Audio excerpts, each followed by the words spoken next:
सुजीवनम के वृद्धावस्था की समझ और एक स्वस्थ, खुशनुमा, गरिमापूर्ण और आत्मनिर्भर जीवन की खोज के विषय पर लिखे गए ब्लॉग पर आधारित इस 5वें वीडियो में आपका स्वागत है।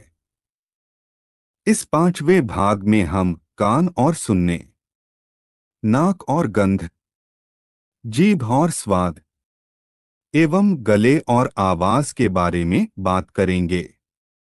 तो आइए शुरू करते हैं। इसके बाद अब हम कानों और सुनने की क्षमता पर बात करेंगे। हमारे कान शायद हमारे सबसे ज्यादा नजरअंदाज किए जाने वाली ज्ञानेंद्री है। कानों की दशा के बारे में अक्सर लोग तभी सजग होते हैं जब हमारी सुनाई देने की काबिलियत में काफी कमी हो जाती है। सुनने से हम अपने आसपास की उन चीजों की जानकारी पा सकते हैं जो हमारी नजर की जद से बाहर हो के भी हमारे लिए महत्वपूर्ण हो सकती हैं। लेकिन कान सिर्फ आवाजों को पहचानने के लिए ही नहीं बल्कि हमारे शारीरिक संतुलन के लिए भी महत्वपूर्ण है। कान के अंदर मौजूद वेस्टिब्युलर सिस्टम हमको हमारे शरीर की स्थिति बताता है, जिसे हमारा दिमाग और मांसपेशियां संतुलन बनाने और बॉडी पोस्चर को सही रखने के लिए इस्तेमाल करते हैं। कानों की सेहत और काम करने के लिहाज से अगर हम पोषण की बात करें तो ओमेगा 3 ऑयल्स, मैग्नीशियम, जिंक और बेरीज, बादामों और हरी सब्जियों में मिलने वाले एंटीऑक्सीडेंट्स, जिनकी बात हम पहले भी कर चुके हैं, कानों के लिए भी फायदेमंद होते हैं। कान से संबंधित व्यवहार और आदतों की बात करें तो कानों को साफ और सूखा रखना बहुत जरूरी है, जिसे हम आम भाषा में कान का मैल या ईयरवैक्स कहते हैं। वो असल में कानों के प्राकृतिक सुरक्षा तंत्र का एक जरूरी हिस्सा है। ये मोम जैसा पदार्थ एक पतली सी परत बनाकर गंदगी और इन्फेक्शन से कानों के पर्दे के बाहर के हिस्सों की सुरक्षा करता है। लेकिन उसका अधिक मात्रा में जमा होना परेशानी का कारण भी बन सकता है। इसके लिए थोड़े थोड़े अरसे के बाद हल्के गुनगुने पानी या हल्के हाइड्रोजन पेरोक्साइड के घोल से इसकी सफाई की जा सकती है। कानों की सफाई के लिए तीली या कॉटन बड्स के बजाय नरम कपड़े की बत्ती बनाकर कानों की सफाई करें। नहाने या तैरने के बाद कानों में जो पानी रह जाता है उसे जितना हो सके निकाल देना चाहिए। ज्यादा तेज आवाजों के बीच में वक्त बिताना या ईयरफोन्स लगाकर बहुत देर तक म्यूजिक वगैरह सुनना आपके सुनने की क्षमता को दीर्घकालिक नुकसान पहुंचा सकता है। अगर शोर शराबे में रहने की मजबूरी हो तो नॉइस कैंसलिंग हेडफोन्स का उपयोग करें। जब भी मौका मिले बीच बीच में शांत और कम आवाजों वाले माहौल में कुछ वक्त गुजारने की कोशिश करें। शरीर के अन्य अंगों की तरह कानों की भी वर्जिश होती है। अपने कानों की सुनने और आवाजों में फर्क करने की क्षमता को तेज बनाए रखने के लिए अपने आसपास के वातावरण में हो रही हल्की हल्की आवाजों पर एक एक करके ध्यान केंद्रित करके उन्हें पकड़ने और पहचानने की कोशिश आपको करनी चाहिए। इस एक्सरसाइज से अपने कानों की संवेदनशीलता को बढ़ाने के साथ साथ आप अपने चित्त को एकाग्र और शांत करने का अभ्यास भी कर सकते हैं। इसके अलावा अपने आने वाले एक्सरसाइज के रूटीन में हम कुछ ऐसी एक्सरसाइजेस शामिल करेंगे जो कानों के पर्दे और अंदर के हिस्सों को उत्तेजित यानी स्टिम्युलेट करके उन्हें सक्रिय और संवेदनशील रखने में योगदान देंगे। कई बार केवल ना सुन पाने की वजह से बुजुर्ग बातों और बहस में हिस्सा नहीं ले पाते। लंबे समय तक इस तरह उपेक्षित होने से उनकी घर और परिवार के ताज़ा मामलों और दुनिया में हो रहे नए बदलावों की जानकारी कम होती जाती है। कई बार वृद्ध लोग खुद कम होती सुनने की ताकत को छिपाते हैं। नतीजतन वे दुनिया से कटने लगते हैं। इस सब को उनके आसपास वाले दिमाग के धीमा पड़ जाने और डिमेंशिया के रूप में देखने लगते हैं, जो कि बहुत ही दुर्भाग्यपूर्ण है। कई मामलों में केवल बुजुर्गों की सुनने की शक्ति का परीक्षण करा के और उनके कान का इलाज या कान की मशीन के इस्तेमाल मात्र से उनके जीवन की गुणवत्ता को और उनके दिमागी मुस्तैदी को बढ़ा सकते हैं। कानों के बाद अब थोड़ा अपनी नाक और सूंघने की शक्ति पर भी बात कर लेते हैं। हमारी नाक प्राण वायु शरीर में लेने का रास्ता है और इसी वजह से ये सांस लेते समय हवा में पाए जाने वाले हर तरह के प्रदूषण जैसे कि धूल के कण और तरह तरह के जीवाणुओं से हमें बचाने के लिए रक्षा की पहली दीवार है। इन प्रदूषकों को रोकने का काम ये नाक के बालों और चिपचिपे म्यूकस, जो कि बलगम का ही एक स्वरूप है, के माध्यम से करती है। ये कम लोग ही जानते हैं कि सूंघने के साथ साथ हमारी नाक स्वाद की पहचान में भी एक बड़ा योगदान देती है।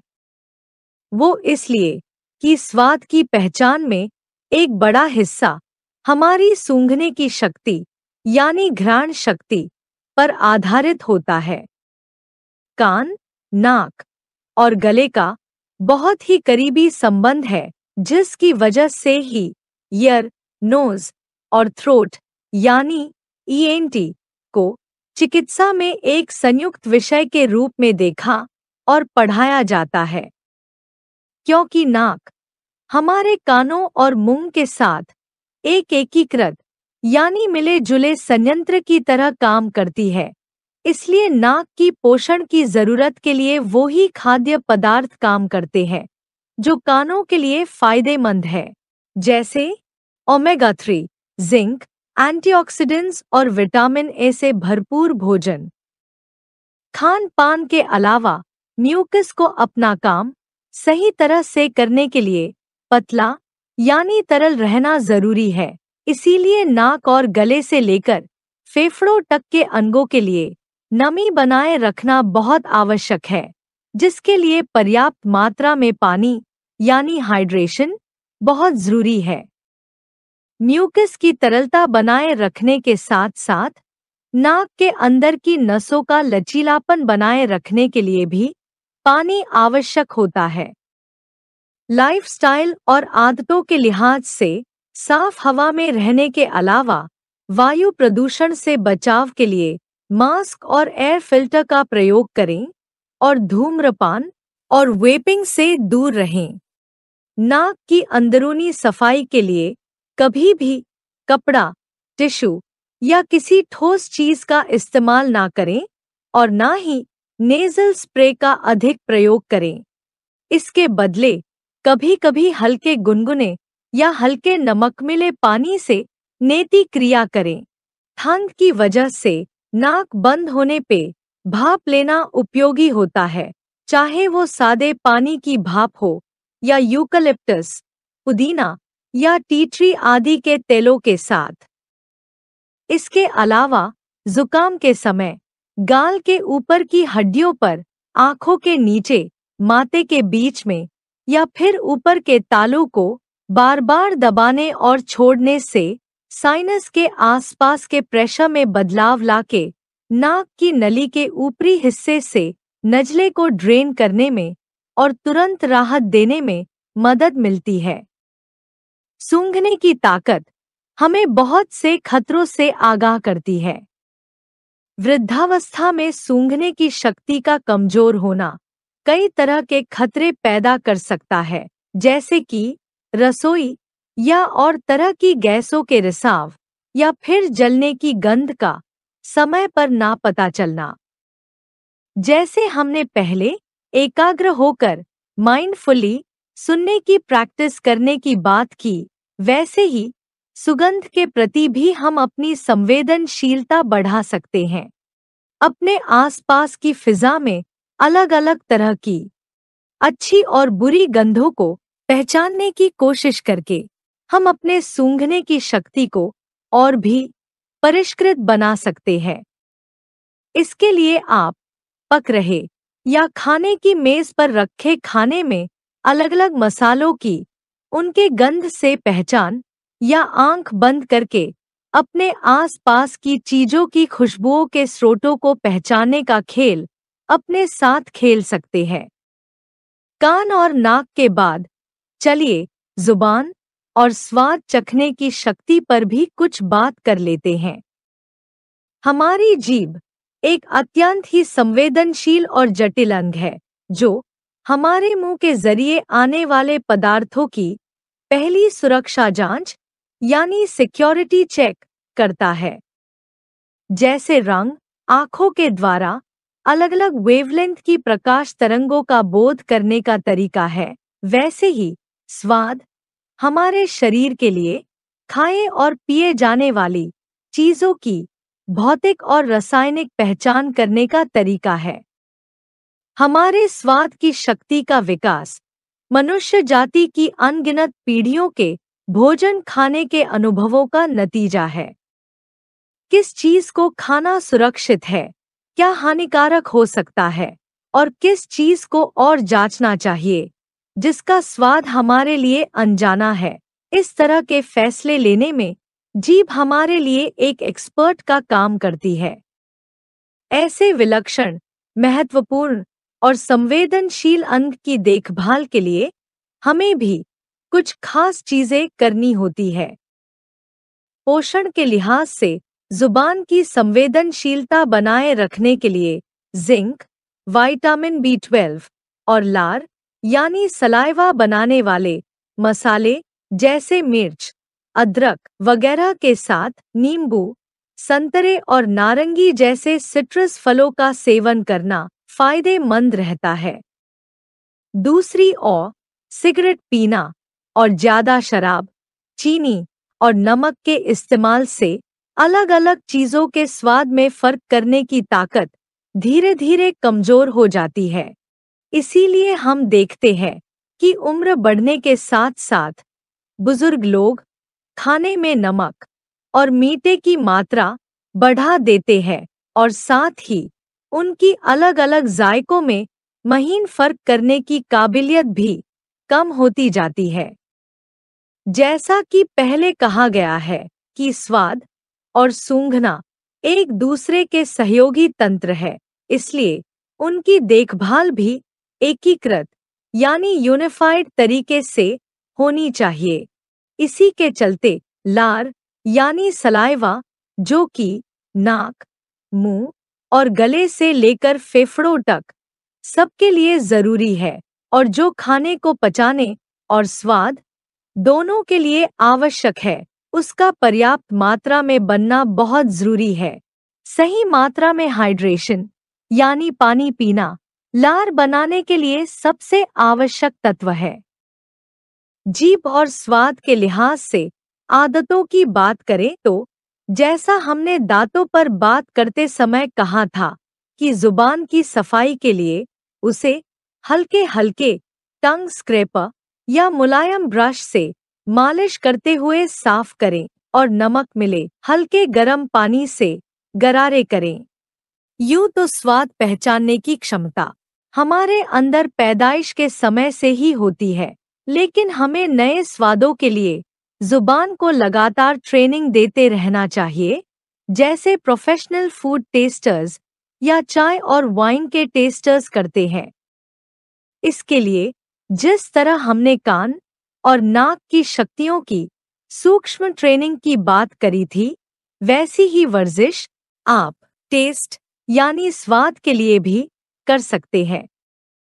सूंघने, सुनने और स्वाद की शक्तियों का कमजोर होना वृद्धावस्था की आम निशानियां मानी जाती है और आम तौर पे लोग इसे यूं ही स्वीकार भी कर लेते हैं, पर ऐसा अनिवार्य है, ये मानना कतई सही नहीं है।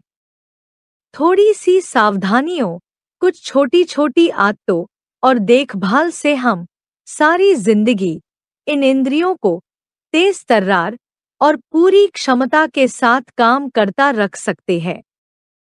और अंत में अब हम गले की सेहत और आवाज पर बात करेंगे। हमारा गला खाना खाने और सांस लेने दोनों का एकमात्र रास्ता है। साथ ही ये आवाज के माध्यम से अपनी बात दूसरों तक पहुंचाने का जरिया भी है। जैसे कि हमने देखा कि गला, नाक, मुंह और कान एक समन्वयित तंत्र यानी यूनिफाइड सिस्टम का हिस्सा है। इस वजह से गले की सेहत इन बाकी अंगों की सेहत से काफी हद तक जुड़ी हुई है। फिर भी कुछ ऐसी चीजें हैं जो हम खास तौर से गले के लिए कर सकते हैं।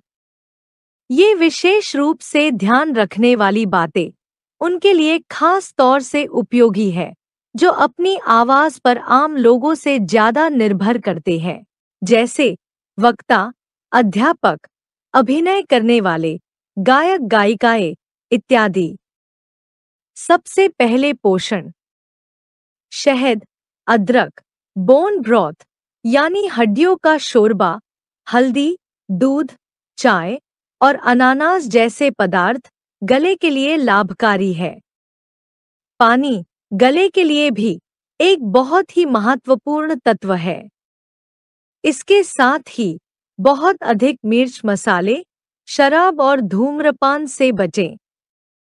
कुछ लोगों में अधिक डेयरी यानी दूध और उससे बनी चीजें गले में बलगम और खराश को बढ़ा सकते हैं।